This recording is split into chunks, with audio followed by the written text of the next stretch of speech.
Alright guys, I'm back.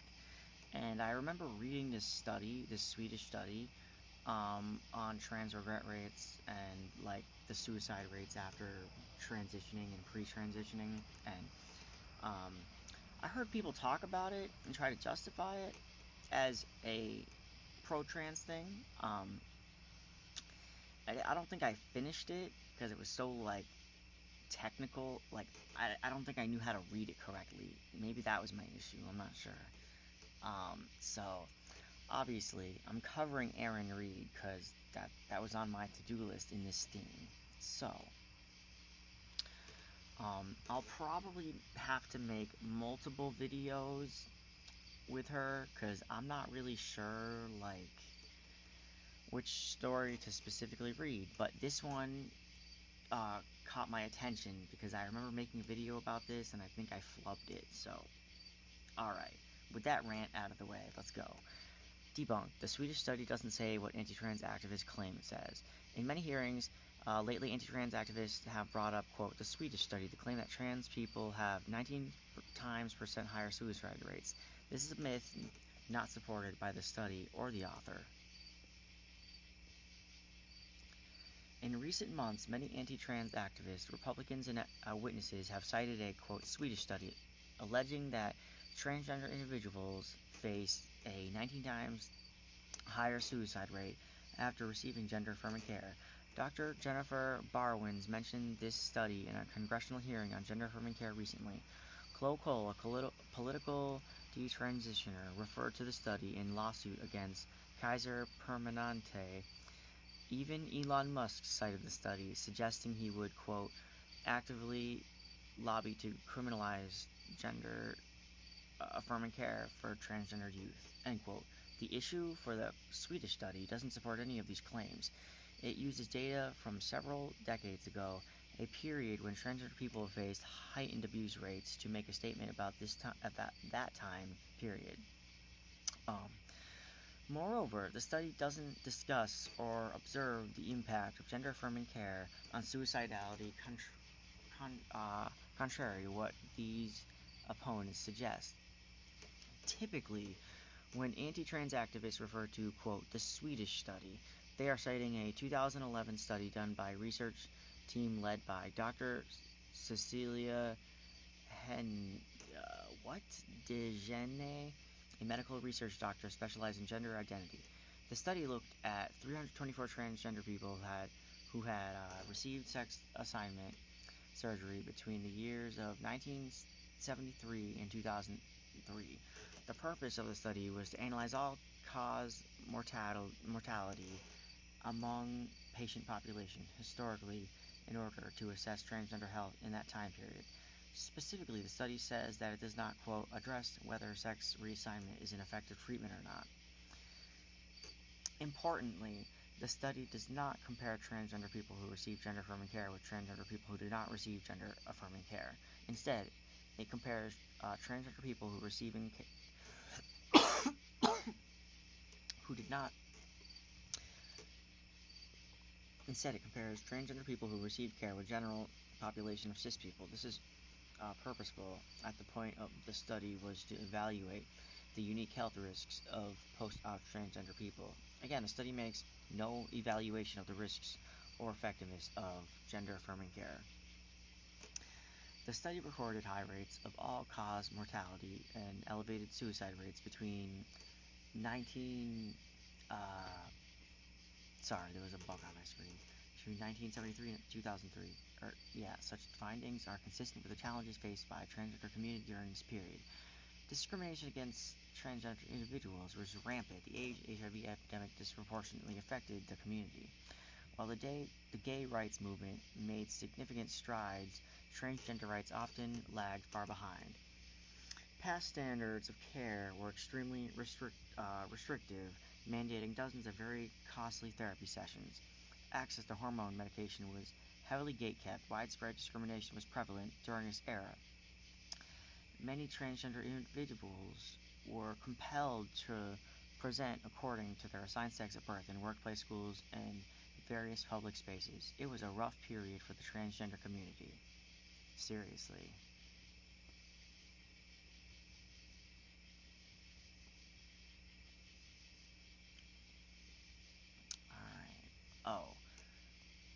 didn't even see those words. I can barely read that. Portrait credit, Sylvia Rivera with Christina Hayworth and Julia Murray. Oh, interesting. What the hell is going on in the background? Okay. Although the study recorded high rates of mortality and suicide, which is understandable given the political climate decades ago, it crucially did not compare the suicide and mortality rates of post-op trans individuals with those who did not receive care or surgery. This distinction is vital, given frequent assertions that the study claims, quote, gender-affirming care leads to higher suicide rates, end quote. This study does not substantiate this claim. In reality, the elevated suicide rates in the 1980s likely resulted from widespread sexual violence, abuse, and discrimination faced by the transgender community in that era. It's likely that the suicide rates were even more pronounced among those who did not access care. Yeah, that's an interesting thing to think of, just in terms of like how heightened with acceptance we are today. And obviously, like back then, it was just like everything was just so foreign. Well, maybe not completely, but still.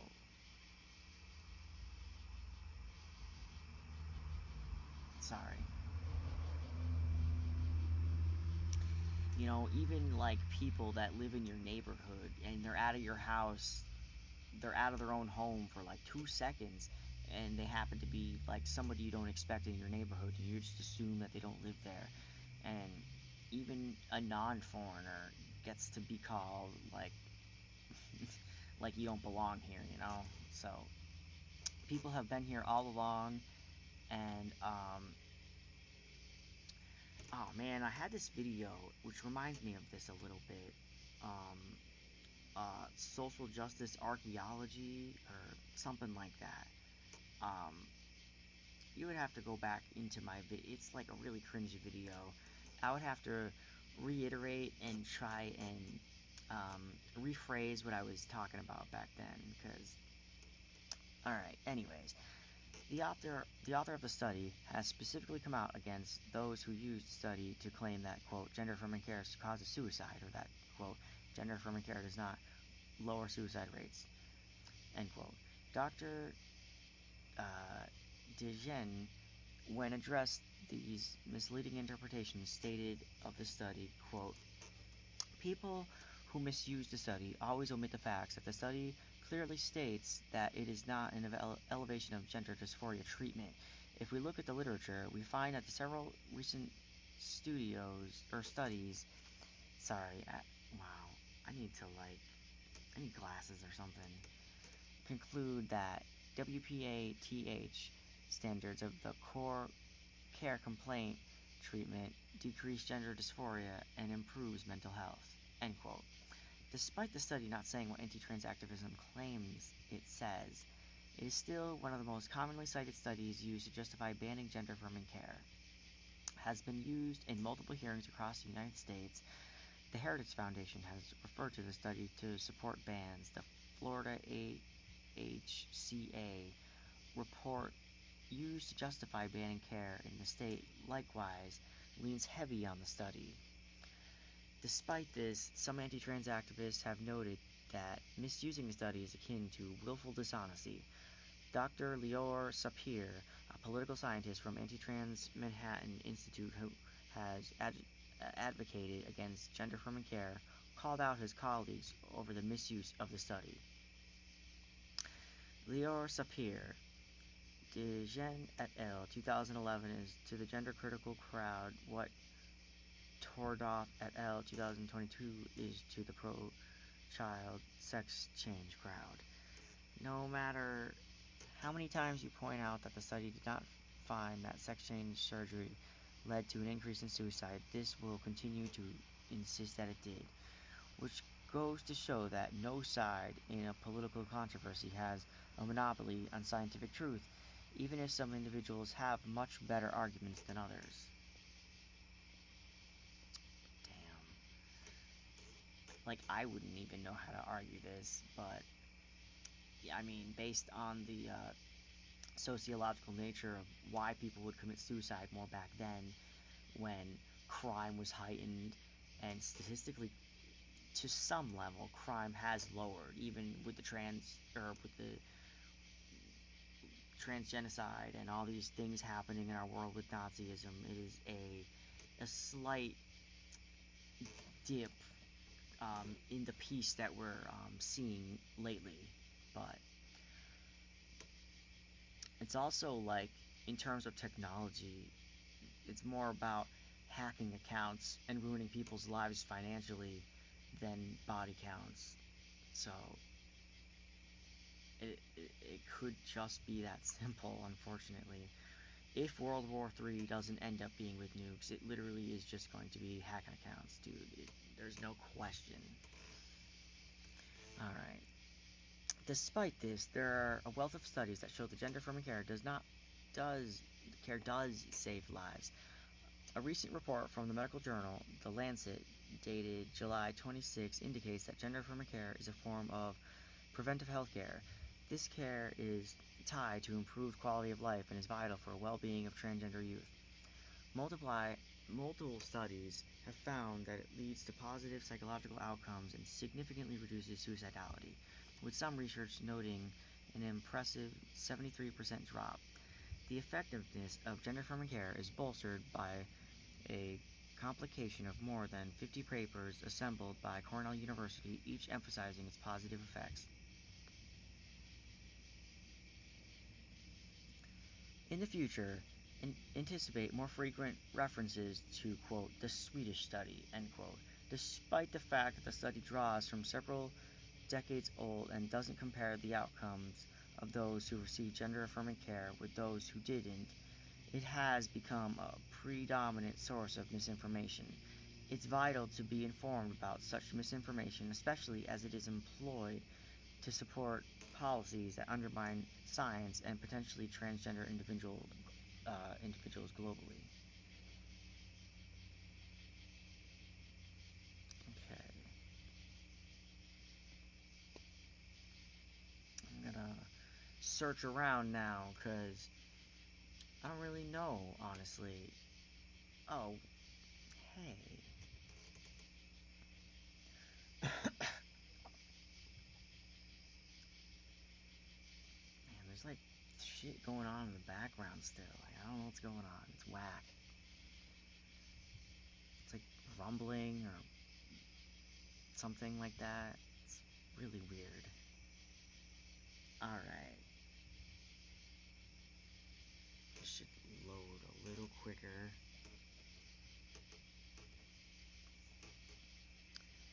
Okay.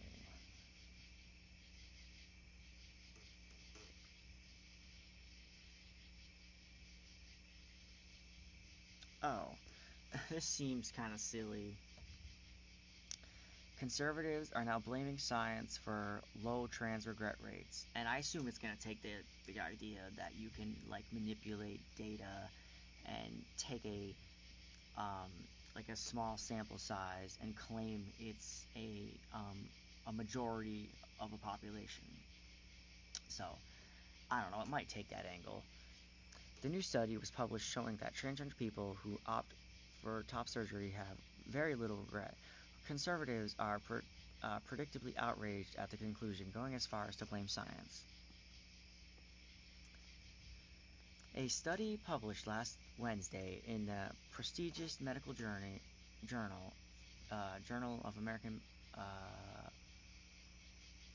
JMMA Surgery found that the regret rate for transgender chest masculinization, commonly referred to as top surgery, is extremely low. Almost none of the participants expressed regrets following their procedures. The research is in line with many other studies which indicate how regret rates for transgender individuals rates normally lower than many other prevalent medical procedures. This contradicts the accounts of political detransitioners who have testified in U.S. hearings claiming that gender-affirming care leads to regret and irreversible damage, end quote. In response, conservative anti-trans influencers and thought leaders erupted at the findings, offering wild and incredulous explanations, and some even challenged the validity of scientific medical journals themselves. The study itself is titled, quote, Long-Term Regret and Satisfaction with Decision Following Gender-Affirming Mastectomy, and sought to study the rate of regret and satisfaction after 2 years or more following gender-affirming top surgery. The study results were stunning. In 139 surgery patients, the median regret score was 0 to 100, and the median satisfaction score was 5 to 5, with similar means as well. In other words, regret was virtually non-existent in the study among post-op transgender people. In fact, the regret was so low that many statistical techniques would not even work due to the uniformity of the numbers. In this cross-sectional study, of participants who underwent gender-affirming mastectomy 2.0 to 23.6 years ago, response had a high level of satisfaction with their decision and lower rates of decision regret. The median satisfaction with decision score was 5 on a 5-point scale, and a median decision regret score was 0 on a 100-point scale. This extremely low level of regret and dissatisfaction and lack of variance in scores impeded the ability to determine meaningful associations among these results, clinical outcomes, and demographic information.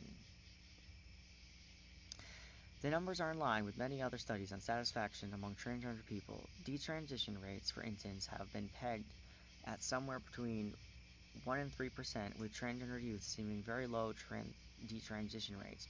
Surgery regret is in line with at least 27 other studies that show a pooled regret rate of around 1%. Compare this to regret rates from things like knee surgery, which can be as high as 30%. Whoa, jeez. Well, you can never walk again, literally. You're ruined, right? Like, you can just be in a wheelchair or use a crutch, but still.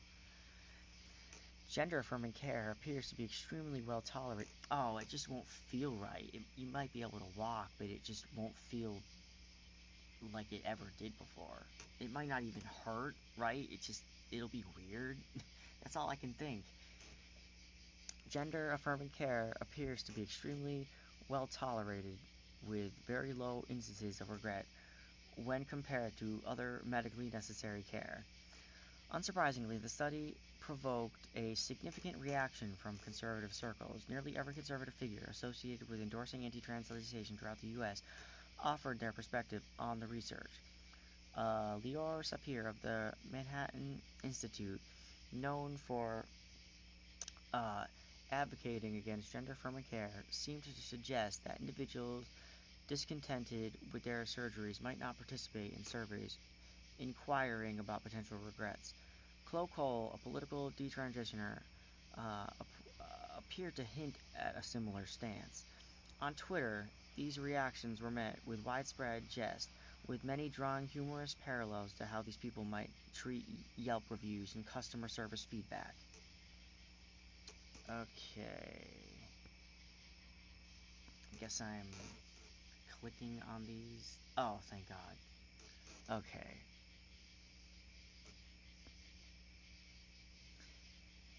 Oh, sorry. I could barely read this as it is. Okay.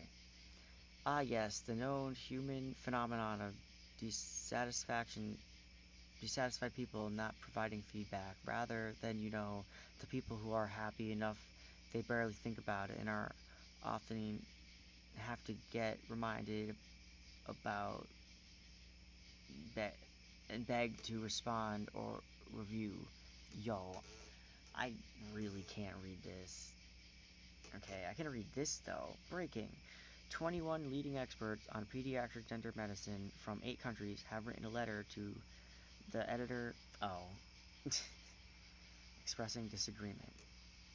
Okay. I'm sorry, guys. Hopefully that was pause enough so you could read that. I honestly could not. Okay. When initial arguments fell short, these figures began to scrutinize the scientific process itself. SEGM, a known anti-trans group, issued a non-peer-reviewed response, quote-unquote, arguing that esteemed medical journals serve as, quote, platforms for propagating politically driven research, end quote. Lior Sapir criticized the peer review system in gender medicine studies, labeling it as, quote, a broken chain of trust, end quote. Perhaps most amusingly, Matt Walsh circulated a video asserting that scientific research holds little value, suggesting that low regret rates in the study are because, quote, transgender people are just not admitting their regret and are lying to themselves. Of course, you would say that.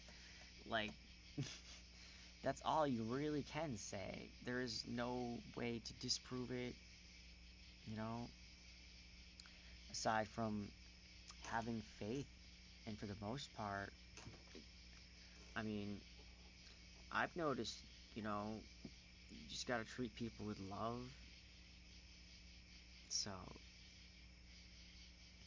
and honestly, the affirmation aspect, like, you will occasionally say the opposite of what you're trying to say, so it's a little difficult at first.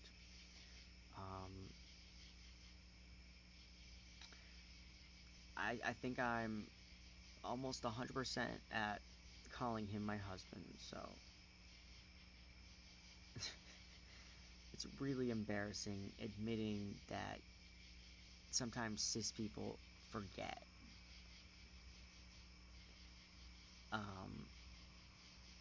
Like, just out of habit of who you're talking to.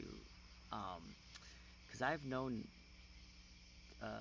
Red for forever, for most of my life, I think. Or not most of my life. Like, or most of my life, they've been a she, so it is just, like, an issue of pattern then, like, because, I mean, I think they pass as a male, so even though that shouldn't be the distinction, but, like, people do want to perform just like cis people want to perform, so if you don't understand what is happening to peer-reviewed in gender medicine research and you continue to believe that it is something is peer-reviewed, it must be scientifically rigorous. You cannot possibly understand the debate over gender-affirming care, the broken chain of trust. Okay. SEGM concludes prestigious scientific journals appears to have deviated from their previous high standards and instead have become vehicles for promoting poor quality research, seemingly to influence judicial policy decisions rather than advance scientific understanding. The intense conservative backlash to the point of disputing reputable scientific journals likely stems from the fact that reduced regret rates weaken a central narrative these figures have championed in legal and legislative spaces. Over the past 3 years, anti-trans entities have showcased political detransitioners, reminiscent of the XCA campaigns from the 1990s and 2000s, to argue that regrets over gender transition and detransition are widespread. Some have even asserted detransition rates are up to 80% and claim that has been broadly debunked. Yet, research consistently struggles to find substantial evidence supporting this narrative. The rarity of detransition and regret is underscored by Florida's inability to enlist a single resident to bear witness against a lawsuit challenging the state's ban on gender-affirming care. As we progress, courts will continue to scrutinize evidence surrounding gender-affirming care in lawsuits aimed at repealing oppressive transgender care bans. Time and again, Republicans have failed in these legal battles, largely due to the absence of robust medical expertise and scientific, credible arguments. A case in point is Arkansas, where full of review of the facts by a judge have underscored and the overwhelming scientific support of gender-affirming care. Should trans groups and Republicans defending these studies choose to dismiss respected scientific journals outright, their chances of prevailing in court will only diminish further. Damn, okay. So, that's not exactly what I was thinking. They pivot to, well, it must be this other thing, and make an excuse for their lack of knowledge, or denial for how science is proving the low trans regrets. So, it is kind of their way of coping, I guess. Alright, that's it for now, guys. I'll be back. Hey.